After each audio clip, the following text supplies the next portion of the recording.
ఈరోజు మనమంతా కూడా ఇలా కలవడం చాలా సంతోషంగా ఉంది. ఒకవైపున నేను ఒకటి చెప్తా ఉన్నా, వైఎస్ఆర్ కాంగ్రెస్ పార్టీకి మొట్టమొదట బీజం ఎక్కడ పడింది అని అంటే కర్నూలు జిల్లా నల్ల కాలువలోనే పడింది.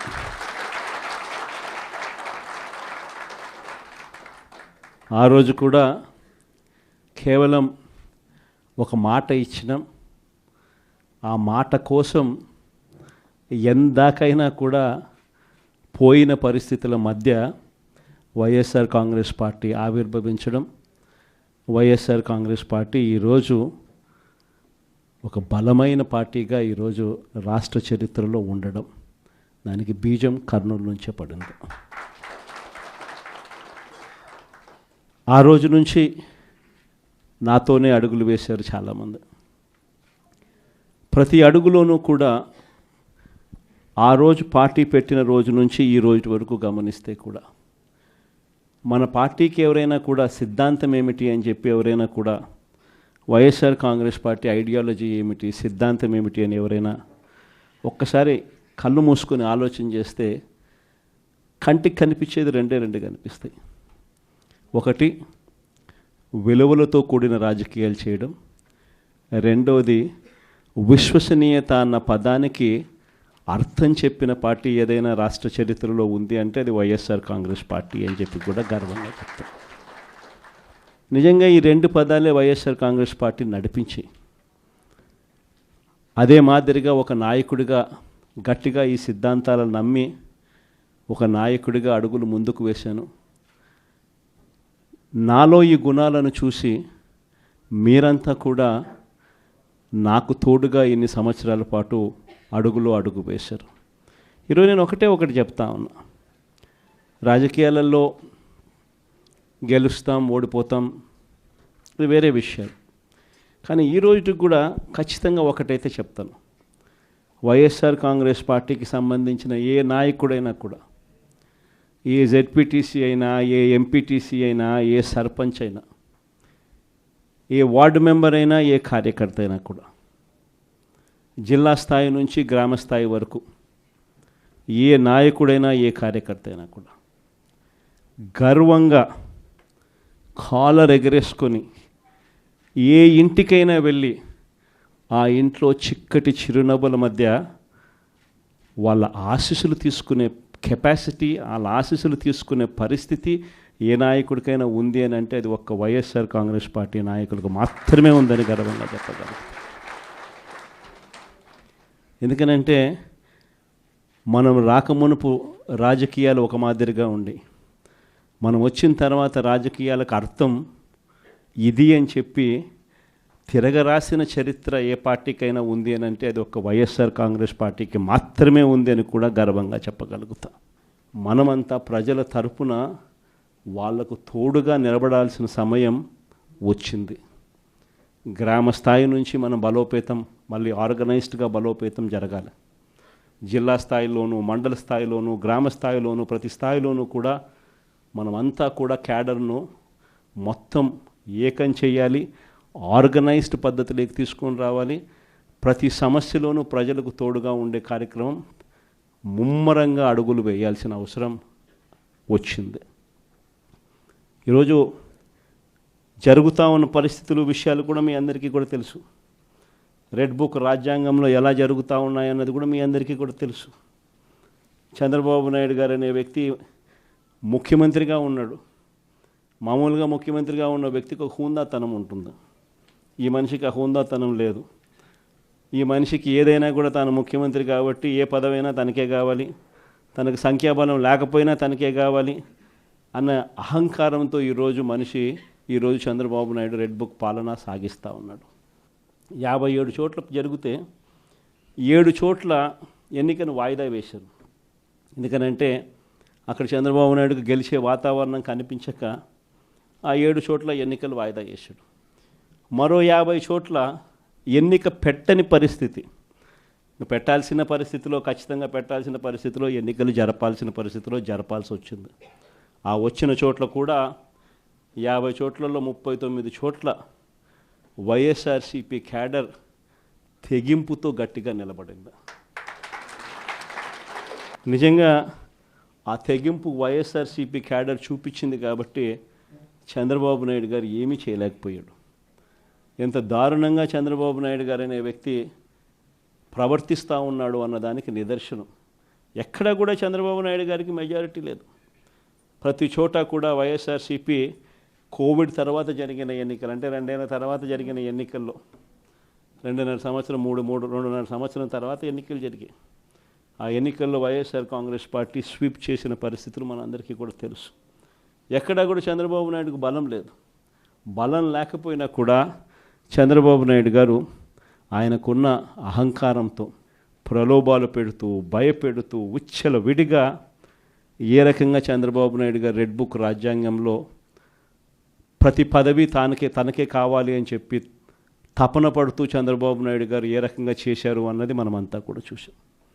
ఎందుకు చంద్రబాబు నాయుడు గారు ఇవన్నీ చేస్తూ ఉన్నారు అన్నదానికి ఒక్కొక్కసారి నాకు అర్థం కాల. ఎందుకు అబ్బాయి మనిషికి బలం లేదు, సంఖ్యాబలం లేదు, లేకపోయినా కూడా ఎందుకు ఇంత దౌర్జన్యాలు చేస్తా, ఇంత అప్రజాస్వామికంగా ఎందుకు చేస్తూ ఉన్నాడు అని చెప్పి. ఎందుకు చేస్తూ ఉన్నాడో తెలుసా? కారణం వైఎస్ఆర్ కాంగ్రెస్ పార్టీ అంటే చంద్రబాబు నాయుడుకు భయం. వైఎస్ఆర్ పార్టీ కార్యకర్త అంటే చంద్రబాబు నాయుడు గారికి భయం. ఎందుకనంటే చంద్రబాబు నాయుడు గారు Super 6 ఫెయిల్ అయ్యాడు, Super 7 ఫెయిల్ అయినాడు. చంద్రబాబు నాయుడు గారి పాలనలో వ్యవస్థలన్నీ కూడా పూర్తిగా నీరు గారిపోయినాయి. ఇలాంటి పరిస్థితిలో ప్రజలందరూ కూడా తెలుగుదేశం పార్టీకి సంబంధించిన క్యాడర్ ఎవరూ కూడా ప్రజల దగ్గరికి వెళ్ళే పరిస్థితి లేదు.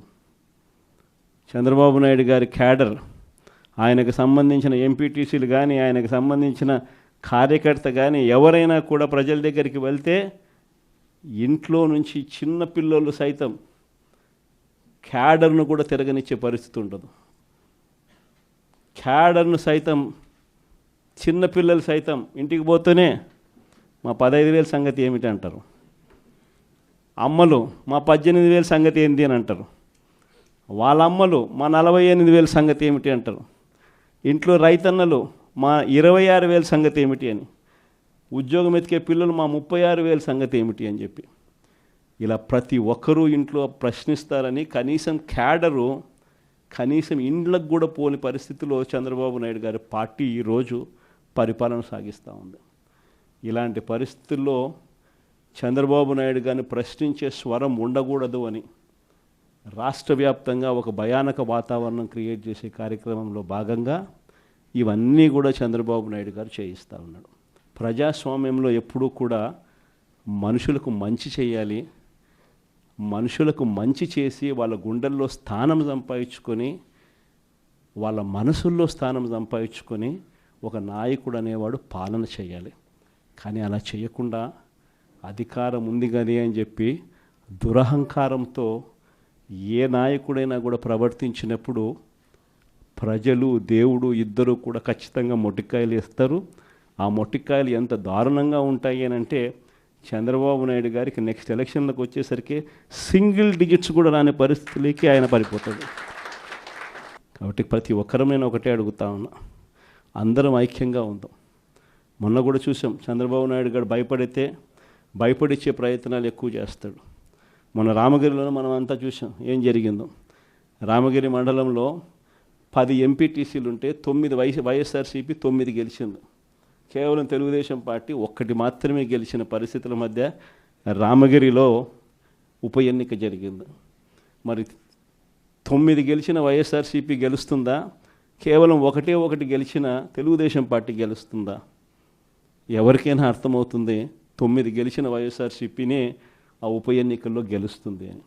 కానీ ఆ ఎన్నికల్లో ఆ రిజల్ట్ను తారుమారు చేసేందుకు ఏకంగా పోలీస్ ప్రొటెక్షన్తో ఎంపీటీసీలు ప్రయాణం చేయాల్సి వచ్చింది. మా ప్రాణాలకు ముప్పు ఉంది, మాకు భద్రత కల్పించని కోర్టుకు పోతే కోర్టు పోలీసు భద్రతతో వారిని ఎలక్షన్ హాల్లోకి తీసుకొని పోమని చెప్తే ఈ పోలీసులు ఎంత అన్యాయంగా తయారయ్యారంటే పోలీసులే ఈ ఎంపీటీసీలను బెదిరించే కార్యక్రమాలు సాక్షాత్తు పోలీసులే చేపట్టారు. రామగిరికి సంబంధించిన అదే మండలానికి సంబంధించిన ఎస్ఐ వీళ్ళ వెహికల్లో ఎక్కుతాడు, ఎక్కి ఈ ప్రతి ఎంపీటీసీలతోనూ వీడియో కాల్తో ఆ పక్క ఎమ్మెల్యేతోనూ ఎమ్మెల్యే కొడుకుతోనూ మాట్లాడిస్తారు. వాళ్ళు భయపడిస్తారు. మీ ఇంట్లో మీ అమ్మ మీ నాయన ఇంటికి రావాలంటే ఖచ్చితంగా ఎంపీటీసీ ఎలక్షన్లలో వాళ్లకు అనుకూలంగా ఓటేస్తేనే జరుగుతుందని బెదిరిస్తారు. అయినా కూడా మన ఎంపీటీసీలు ఎక్కడా కూడా తలగ్గకపోయేసరికి ఎలక్షన్ టైం దాటిపోయేదాకా వాళ్ళని తిప్పుతూ ఎంపీడీఓ కార్యాలయానికి తీసుకొని పోకుండా కోరం లేదని ఎన్నిక వాయిదా. తర్వాత వాళ్ళందరినీ పెనుగొండకు తీసుకుపోయారు. అక్కడికి తీసుకొని పోయి అక్కడ వాళ్ళందరినీ బైండ్ ఓవర్ చేసే కార్యక్రమం వీళ్ళు చేస్తారు. ఏమయ్యా ఈ అన్యాయం అని చెప్పి మన పార్టీ జిల్లా అధ్యక్షురాలు ఉషమ్మ గట్టిది స్టీల్ లేడీ అని చెప్పాలి. ఆవిడతో పాటు కంటెస్ట్ చేసిన ఎమ్మెల్యే ఇద్దరు పోయి మా ఎంపీటీసీలు మీరు ఎలా నిర్బంధిస్తారని చెప్పి పెనుగొండలో ఆమె ధర్నా చేస్తే, ధర్నా చేసినందుకు వీళ్ళ మీద కేసులు. వీళ్ళు మా పార్టీకి సంబంధించిన మా ఎంపీటీసీలకు తోడుగా నిలబడేదానికి వీళ్ళు పోతే వీళ్ళ మీద కేసులు పెట్టి అరాచకం సృష్టించే కార్యక్రమం ఇద్దరితో ఆగల.